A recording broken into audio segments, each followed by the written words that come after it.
Buongiorno, vorrei cogliere l'occasione per darvi il benvenuto in questo panello intitolato Sicurezza, informatica e nuova economia spaziale, il ruolo e le opportunità di mercato nello spazio e a terra. Io mi chiamo Roberto Mazzolin e ricopro il ruolo di capo strategia della difesa, sicurezza e tecnologia del gruppo REA, una società multinazionale di ingegneria al servizio degli interessi istituzionali presente qui in Italia. Oggi abbiamo un prestigioso pannello di esperti italiani e internazionali che forniranno il loro pensiero su questo importante tema. Most of the world's critical infrastructure is dependent upon space and cyber capabilities, the provisioning of essential day-to-day activities and the essential services that support societal resiliency and in turn government legitimacy. Air, land, maritime, transportation, finance, communications, environmental monitoring, weather forecasting, electrical grids are all key sectors that depend on global and regional space-based networks that comprise satellites and ground stations and associated internet-based data links that provide not only connectivity, but create a serious and under-recognized critical security challenge that impacts government policymakers and infrastructure providers. Space-based assets and associated ground-based infrastructure are equally subject to internet-based threats from a variety of sources, and if not dealt with comprehensively by Western nations from collective technical system design, operational security policy perspectives, could result in serious impacts to global economic development and international security. The emphasis on new space and unprecedented fielding of commercial satellite constellations through various orbits and frequency bands, supporting a vast array of commercial and military services in the disciplines of Earth observation, communications, position, navigation, and timing will increasingly link a new generation of AI-driven IoT networks residing on cloud-based infrastructure. It's anticipated that the significant shift in dependency from terrestrial networks to the space segment over the next 10 years will generate close to 25,000 satellites launched into space, 1.2 trillion in commercial retail value, and over 500,000 petabytes of data. This highlights the economic and data security risk associated with greatly expanded aperture of vulnerability associated with the dramatically increased dependency on cyber-based infrastructure linked to space. Cyber and space have developed as the high ground of information age conflict and have witnessed more sophisticated computational attacks against increasingly complex interconnected networks. The traditional legacy old space systems that have been historically fielded by governments and large commercial entities to provide long-duration bespoke missions lack sufficient security mechanisms to protect them from these increasingly sophisticated threats. Their increasing interconnection to a rapidly expanding IoT infrastructure of billions of devices has the potential for asymmetric attacks that are globally catastrophic without reaching the threshold of armed attack. The low cost of such attacks means that more players, such as nation states, their proxies, terrorists, criminals, and hacktivists may take advantage of the many tools and techniques that readily exist and are shared on the open market to impart dangerous effects. So to this end, that's the background for the panel. What I'd like to do is briefly introduce our panelists who will provide some of their thoughts. First, I'd like to introduce Rebecca Meads, who's a cybersecurity leader, serving as the lead security solutions architect for the aerospace and satellite team at Amazon Web Services in EMEA. Her focus is on utilizing the power of the cloud to secure space systems in all segments. Rebecca leads the global ANS security initiative, which is focused on enabling AWS customers to protect critical infrastructure systems from challenges and vulnerabilities. Next is Christian Petrolini, who's a senior cybersecurity architect at the REA Group. He's a cybersecurity professional with over 27 years of experience and expertise in technical senior leadership in homeland security and national and international level. He currently serves as the co-chair of the European Cybersecurity Organization Working Group 6, focused on the development of European cybersecurity ecosystem and the European digital market.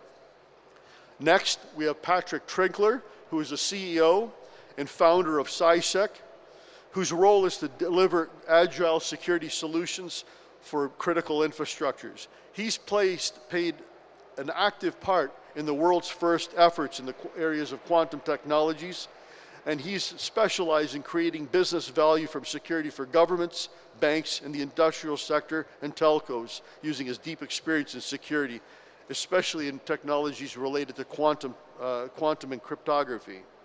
Finally, we have Dr. Oscar Pozzabon, who is the co-founder, president, and CEO of CASCOM. He's been involved in the last 20 years in the security design of all major European programs of satellite navigation, including Galileo and EGNOS. And he's been a pioneer of GNSS security and authentication with more than 50 publications and 3 patents on his topics. He's been a manager of several GNSS space missions, and he's been involved with NASA, ESA, major ESA, and NASA programs in the areas of microsatellites and experimentations, and also the recent lunar GNSS receiver experiment. So to that end, I've asked the respective panelists to provide us first with a brief talk, about 5 or 6 minutes, talking on the major themes related to the topic of discussion today. So they'll be touching upon issues related to customer perception of cybersecurity, costs, or whether it's an added value. We'll talk a bit about quantum cryptography, and finally, market drivers for space cybersecurity and identifying a demand. So to kick us off, Rebecca, could I ask you please to take the floor? Hi everyone, nice to meet you. So thanks for the introduction there. So I'm the lead security solutions architect at Amazon Web Services. For those of you that don't know what Amazon Web Services is, we're a cloud computing provider, and we offer infrastructure and services for customers building space workloads on cloud computing. So I want to start by saying that the cloud, and if you're not already working in the cloud, represents the fastest and cheapest way to grow your space business in a secure fashion. So we often talk about building workloads on computing, on infrastructure, and then, security is often an afterthought. With a cloud provider like AWS, you can have security from the beginning at scale. So we offer 200 plus cybersecurity services that facilitate this growth in both security services and cost. With respect to space, what we're seeing is a demand for templated security solutions. So one thing that AWS offers is an infrastructure platform that is secure by default. So we take a lot of that kind of security heavy lifting off your plate. So if you think about when you're building a workload on the ground, and I'll talk about edge computing in a moment. If we're building our workload or infrastructure, say the ground segment, you might be thinking about, okay, well, we need to build a data center. We need to worry about physical security of that data center. We need to worry about security cameras, and we need to pay for all of that as well. And then we need to employ security professionals to come in and install all of that securely. What the cloud offers you is that's already done for you. It's pre-built with a click of a few buttons. You can turn on secure infrastructure with inbuilt network encryption, inbuilt threat detection from the beginning. What we're seeing with a lot of new startup companies as well is, cybersecurity is often expensive and can come as an afterthought. So we offer things like a landing zone accelerator, which is a quick templated way to get started immediately with the cloud with inbuilt security. So with that, you get inbuilt encryption, inbuilt threat detection, and inbuilt vulnerability analysis that actually aligns to a number of the cybersecurity frameworks that you might be using.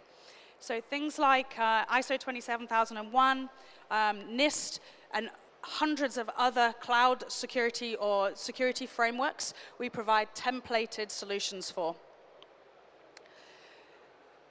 I also want to highlight, so let's take an example. So you're building a ground segment in AWS. or in the cloud, and you're thinking about, okay, well, we have some servers here, we need to patch them, we need to do vulnerability analysis, we need to do threat detection, and then you might go through a process of simply trying to research, okay, what service or product are we going to use here? How are we going to implement this and scale the functionality? With AWS, you can just turn those tools on with a few clicks of a button. So, there's not a heavy lift, and also the cost of these is a fraction of the price. I want to end by saying, so we have in cloud computing a number of space services. So we have a couple of space-related services. So we have AWS Ground Station. As an example of how this has been built from the ground up with secure by default implementation, it is end-to-end encrypted, so right from when the data lands at the ground station, you can move your data to any region in any country in AWS, end-to-end encrypted automatically with just installing an encryption key into any region in the world. We also offer so machine learning capabilities are exceptionally popular at the moment. They are providing insights into data much faster, much more efficiently, and with much more detail than before. And with AWS, we offer, again, so kind of demonstrating the inbuilt security features that you get with these services. Your data is protected in the country that you say you want the data to be in. So, if you're worried about, cloud computing, what does that mean? Is it on the internet? Absolutely not. You control the data. You're responsible for where that data is and what controls you implement on it. And we're responsible for maintaining that for you on your behalf. With machine learning models in particular, we have services that allow you to bring your data to AWS, and we won't use that data for any other purpose than for you. And you can apply that to existing machine learning models within AWS. This capability also extends beyond infrastructure on the ground here on Earth as well. We offer the same level of technology and security on hardware that you can deploy in space as well. You may have seen that we have what we call edge compute, which is basically hardware that you can buy, and either we're capable of providing you the hardware, and that can be installed onto your satellite. And we have examples of where this hardware has actually been sent into the International Space Station. With no additional protections other than a bit of Kevlar tape that we put around the actual hardware just to protect it from heat. So we have a number of use cases where AWS Compute can offer you a baseline security, so you don't have to think about it, on the ground and in space. Thank you. Well, thank you very much, Rebecca. Very concise description of how cloud capabilities facilitate a coherent, comprehensive security architecture that's applicable across a wide range of environments. Thank you. Christian, please. So, good morning. Sorry. Good morning, everyone. I'm Christian Petrolini, Senior Cybersecurity Architect in RIA Group. RIA is a European company with 30 years of experience in space, and I would say that we are also pioneering the cybersecurity for space, because starting from, especially for 2014, we are supporting ESA and USPA on more than 120 space program related to the cyber, especially for the cybersecurity domain, starting from the very concept of the space program to the decommission the spacecraft, decommission the program, decommission. What I would say today is that the space and the cybersecurity are the strategic enabler in nowadays economy, but not only for the end users, let me say, for the companies, for the organization, but also for the nations and military. The space is considered by the NIS2 directive a critical infrastructure, as well as the NATO considered the space also the fifth domain, operational domain. as well as the land, air, maritime, cyber. Also the space is an important and an operational domain for the NATO, for the military. Just to say that are two very also strictly related topic, because we cannot think about the space without the cybersecurity. So in RIA we believe that the cybersecurity must be by design, but just not the buzzword. It means that we have to think about the security from the very beginning, because the cybersecurity is guarantee that your business, your space business, can operate and is resilient to the cyber threats. Just because it's a very critical, the space is a very critical environment, let me say, we can understand that nation state, cyber criminal, terrorists can be very attracted, let me say, by the space and all the services that the space can provide to the mankind. So we think that the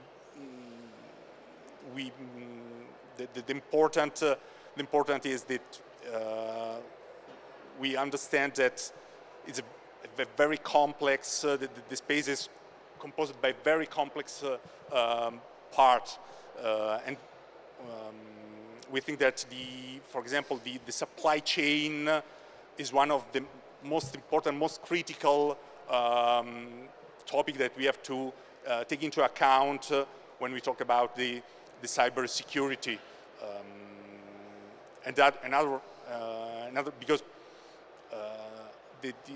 for starting from the very beginning to the design of the program till the operational, we have a lot of private sector, government organizations that are interacting each other. So we have to take care of all the actors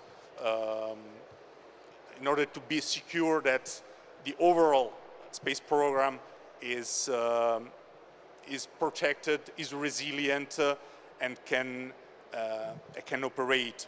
So the cybersecurity for space is something that is needed for the success, for the business, for a successful business of the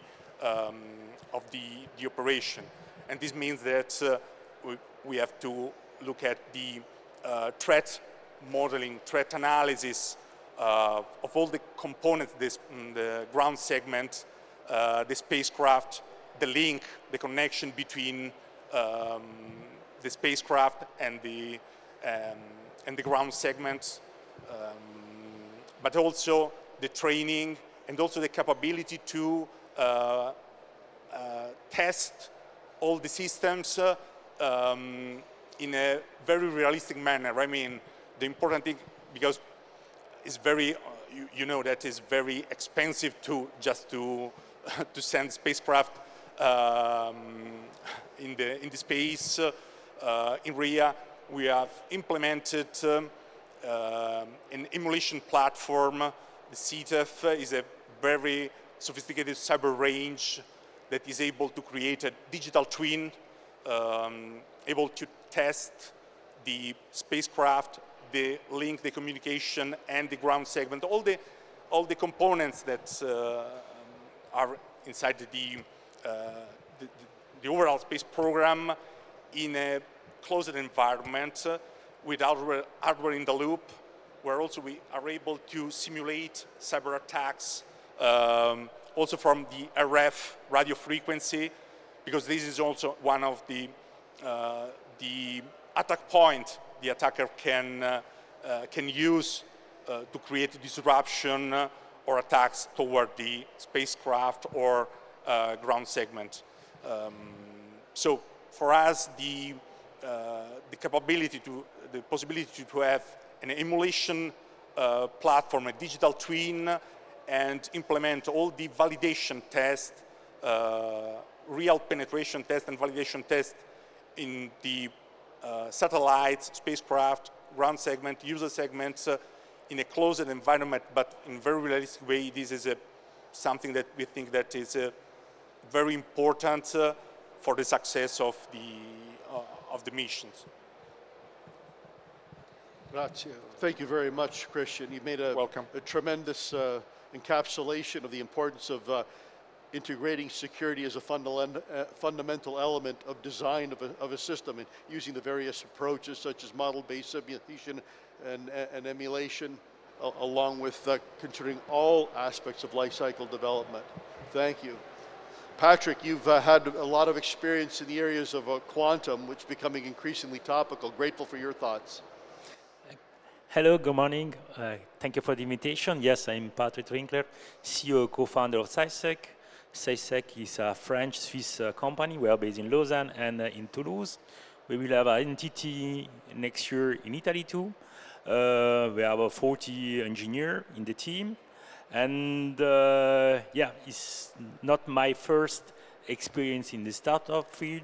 Before to found Cybesec, I was part of another venture, ID Quantic. It's a spin-off of University of Geneva to develop quantum cryptography with 3 different products: quantum sensing, detect photon, for example, for communication, gigabit communication from March to the Earth. We had some other product in order to generate randomness, quantum randomness for the generation of the key, and finally quantum key distribution system in order to exchange photon for generate symmetric key for the encryption. And we sold the company in 2018 to SK Telecom, the largest South Korean network provider. And it was my exit, and we founded Cybesec after that. At Cybesec, we have a vision to develop confidential computing for the IT infrastructure. And as mentioned before, the new space is IT infrastructure. It's not anymore like the traditional space, OT, is IT. IT infrastructure is completely different as OT. OT, you need to be safe. You develop your infrastructure. IT, you need to be have the confidentiality and integrity of the data. And we need to implement this kind of IT infrastructure in order to support this evolution of the space. As you mentioned before, is 1 trillion in 2030. This is a number from McKinsey or from American Bank. And yeah, for that, you need an IT infrastructure, and IT infrastructure with confidentiality, integrity of data. And in order to protect this kind of infrastructure, we developed 3 products. And we protect the data when it's transmitted between the satellite to the ground station to the satellite, or via the satellite, and when it's manipulated in the ground station or in the edge. And it's important to have a solution off the shelf in order to integrate this kind of security around this kind of IT infrastructure. Just to mention, we have this case, we have, it's an example of Starlink, you have 5,000 satellites around the world, okay? And where you have right now 5 million of terminal, okay? And it's not possible as to do the security as before, just to implement the IIS for the encryption and do some specific key management infrastructure. You need to industrialize it and use expertise in order to develop this kind of protection of the infrastructure. Yeah, the first product is Hackathon OS. It's a real system you can deploy in the cloud. We are compatible with Amazon in order to isolate the data from the infrastructure. Idea is that Amazon cannot have access to the data because there's this kind of level of isolation, and we use the different product in the Amazon side, like Nitro One, for do the confidential computing. And the same thing with some partner like ST, we can deploy this operating system in the node, in the edge, in order to use the trust zone from the ARM, in order to do the protection of the data when it's used and at rest in the edge. And we have another product, is encryptor via the satellite, and that's very important because the communication via the satellite is not a simple communication. There are a lot of latency, and to use a standard VPN is not so easy, because you will have an impact of 80 or to 90% of your throughput, because there are a lot of synchronization. And we implemented accelerator and encryptor in order to have a maximum 10 or 20% of the impact of the encryption around the throughput. And finally, for example, for new project like I2, the idea to implement the ESDLS standard from the NIST in order to protect the communication between the satellite for the telemetry. And that's the solution of CySec. Thank you.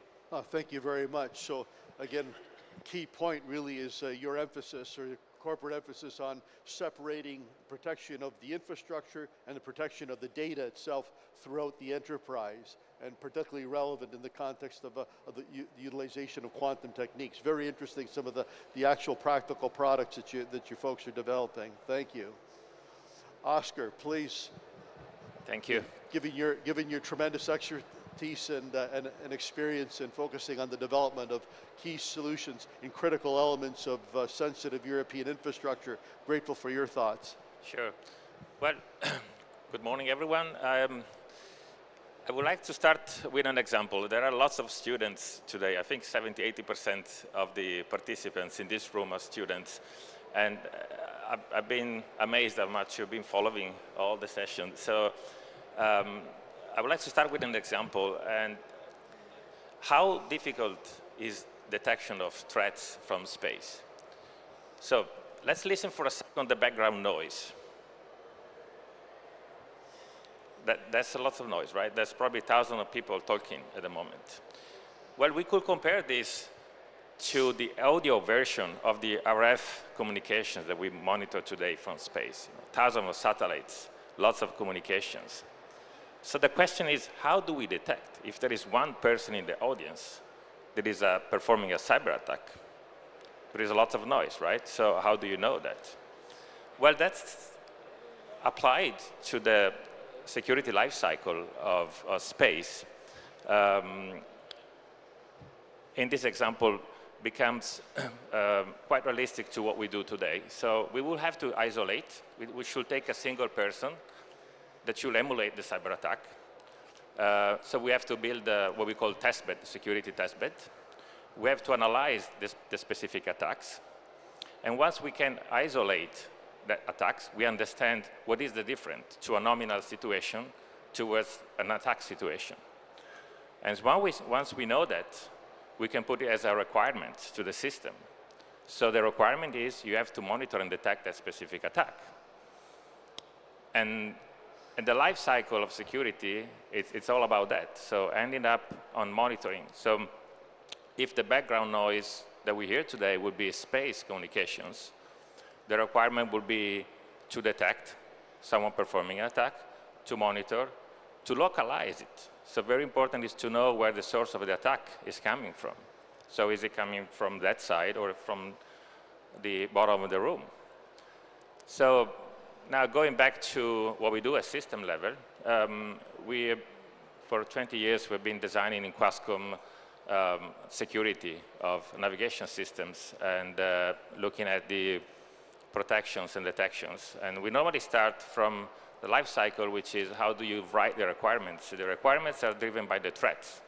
So we build security test beds, and we do work at all levels of OSI layers, so from physical layer up to data levels, and we have to look at all threats of the future. Designing security of space assets is really challenging because differently from computer systems, where you find a vulnerability today on your computer or the antivirus system, they can patch it in 1 hour. So they find a solution, they connect to your computer and they can update it. The same life cycle in space is 20 years. So we have to design the security 20 years and ahead. That's why in space we have all post-quantum cryptographic requirements, because in 20 years there will be quantum computers capable to break crypto systems. And that's why we are designing today the security of satellite systems.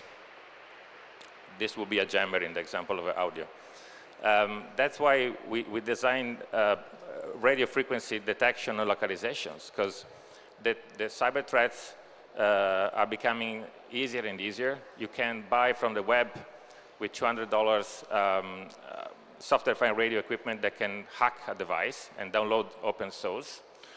And so it's really important to tackle security requirements of the future. So again, in what we do today, security testbed, we do simulate radio frequency attack at RF level. We do simulate cyber attack at protocol level. We do test post-quantum scenarios. And once we have that as a baseline for the threats and the requirements, we end up implementing detection and protections mechanisms in satellites and the ground infrastructures. We do integrate with the security operational centers capable to detect all sorts of cyber threats from ground and from satellites. This is pretty much the entire life cycle where we are, and this is what we expect from the future. That's a tremendous encapsulation. I'm impressed with the way that when we look at the evolving nature of the wireless environment, of course, the GNSS, the rapid expansion of the electromagnetic spectrum, the integration of cyber capabilities, and the attack vectors, and also the simplicity by which they can be attacked, the very methodical approach that you've articulated in terms of really, one, recognizing and understanding the nature of the threats and applying a practical solution. It's very impressive indeed. Prego. Yeah, I think when we look at this, that scenario, we see an evolution from old days cyber attack in the radio frequency spectrum, where high powerful jammers from defense perspective, we used to perform denial of services with kilowatt power, and that was just full denial of service. And the future of detections and mitigation is really towards very sophisticated cyber attacks that pretty much implement the protocol as it is. So you implement the full protocol of a satellite, whether that's a TT&C or a broadcast service, and you inject specific bits. And we have seen we can crash receivers just by modifying some bits and creating a divide by zero situation in the terminal. And so that's where the life cycle of security comes back. We have to test. We do build database of the threats for the application, for the specific applications.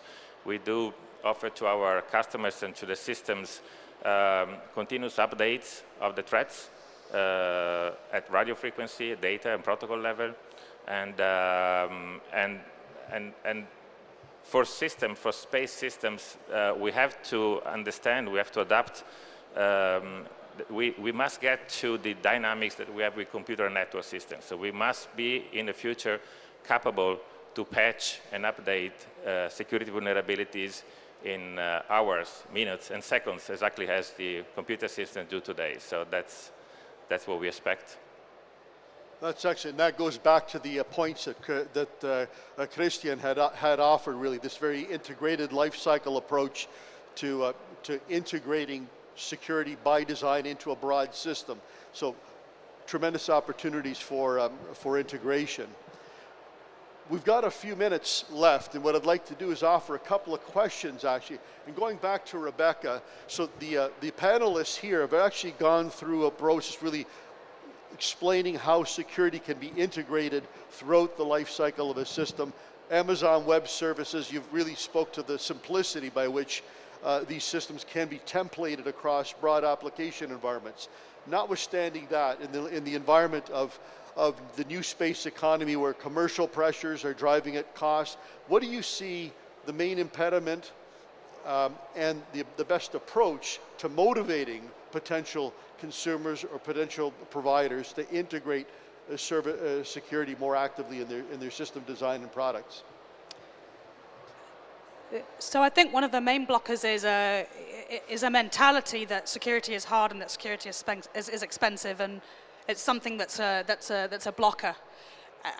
And one thing that I'm certainly focused on with our customers at AWS is changing that mindset into security being an enabler for your business. So what I've seen time and time again is customers having this blocker mindset, and they come to us and they go, look, we want to scale our business now, but we haven't integrated security as part of our pipeline, we haven't done it as by default, and they're actually blocked, and the growth of their business is prevented. So I would say that the solution to this is get started straight away and use the plethora of templates that are out there for this purpose. So for, as a kind of a story, lots of our customers are working with what we call sensitive ITAR data, so international traffic of arms regulated data from the US. Say you've purchased a satellite from the United States, you have some design documentation that you need to keep some secure, or you have some telemetry from that satellite that you're not quite sure what to do with. You might be thinking, oh my gosh, I can't get started with that, I don't even know where to begin. We have templates for that. We have solutions that allow you to protect this information and implement security controls from the get-go. So tremendous, again, emphasizing the facility at which this can be applied. I'd like to turn to Patrick, actually. Again, when we're looking at far-reaching technologies and the nature of the threats, what we see is that, given the increasing threat of capturing sensitive data for subsequent encryption by quantum-relevant cryptographic systems, the race is on for developing working systems. And what we see right now is an environment, in the quantum environment, of a lot of bespoke research and development in specific fields that are very much important. What we're challenged with is the development of a coherent, comprehensive, overall system. What would you see as an approach for the integration of all these different, disparate, contributing capabilities that are currently in the research phase into a working international system? Some thoughts on that? Yeah, what is very important, as mentioned before by Oscar, is that the agility and to have the infrastructure, the capacity to deploy something new rapidly. For example, for the post-quantum, just to mention, the post-quantum, there are some process right now in the NIST in order to select the new algorithm, but they are the same thing in the BSI, in the JAMA 1, and they select two different algorithms. They have no, in this community of post-quantum, there are no now a common choice, okay? And that's mean, and it's the base of the post-quantum, to have this capacity, to have the agility, because we will maybe found new threat, and we need to deploy rapidly in the satellite or the ground station or in the edge rapidly some new software, some new algorithm in order to protect this infrastructure. The agility will be extremely important. You need to be IT, as mentioned before, and that's the evolution around the post-quantum. For the quantum, for use of photon in order to generate key. For maybe something we discussed about the encryption of the SATCOM, the channel, the protected data in transit. We will use a IIS algorithm in order to do the encryption. That's we know that is already quantum resilient with a key of 256 bit. But for this kind of algorithm, you can use only symmetric key. You need to have the same key in the satellite and the ground station. And we use quantum cryptography in order to send some photon and generate these two symmetric key. But the implementation of this kind of quantum is so complex. The theory of the quantum cryptography is perfect. You will have something perfect. But the implementation is so complex because we send photon with polarization or with some different phase. And that's the same thing as before. We will found more and more vulnerability, and we need to have this kind of agility in order to change this kind of solution when in function of the evolution of the threat around that. And finally, maybe the first step for, in function of your question, we have to have some standard, so do some certification for the space, for the security, in order to have a common list of the threat and to implement together the mitigation. Okay, so you're touching on some of the fundamental themes that are driving things like the Euro QCI program principles and that, and challenge will be to rapidly implement that more quickly. We've got just a few minutes left. Very quickly, I'd like to circle back to Christian. And again, your experience across a broad range of space-based capabilities, what would you see as the priorities or the principal challenges in applying security to the space environment? How is RIA looking to address this?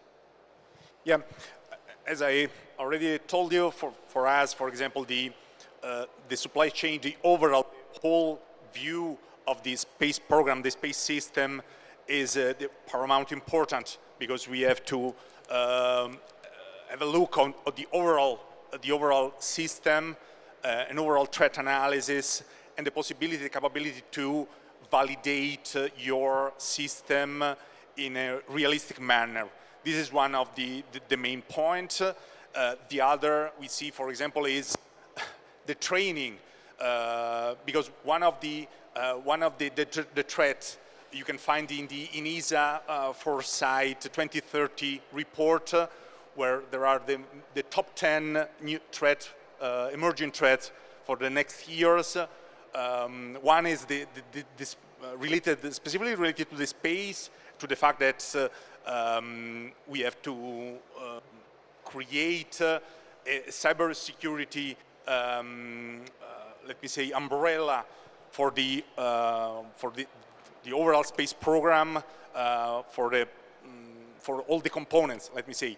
The other is the skill shortage, and this is one of the things that also REA is working on, because also for ESA we are providing training for cybersecurity specialists, also through Cyber Range, through Red Team and Blue Team, just to be ready for possible attacks. And I would say that, for example, now RIA is finalizing a new premise in Belgium, in Transin area, where there is ESEC premise. One of the biggest, I would say, one of the biggest investments for private company in Europe related to cybersecurity, 20 million of euro to create this new premise, in order to create in Europe a cybersecurity center of excellence, cybersecurity center for Europe. This is the name of our new project, new premise that is just will start to be fully operative next year, where we are creating a center of gravity to create and attract STEM talents. Oh, sorry, time okay, is up. with obviously a lot going on, and certainly a very comprehensive approach to it. So we've terminated our time very quickly. If I may, quick synthesis. We've talked about a number of key principles, the issue, the flexibility of the cloud approach to be able to provide a comprehensive security solution. We've spoken about the increasing importance of integrating security as a fundamental element of security by design. We've looked at methodologies by which we apply and use quantum capabilities to differentiate between data on the network and an overarching approach for IT infrastructure, and then as well as understanding in detail the nature of the system, especially in the wireless environment. So with that, I would like to thank you very much. Se posso, desidero ringraziarvi, se puoi raggiungermi aiutarmi a riconoscere i nostri panelisti. Grazie per la vostra attenzione e buon proseguimento alla conferenza. Grazie.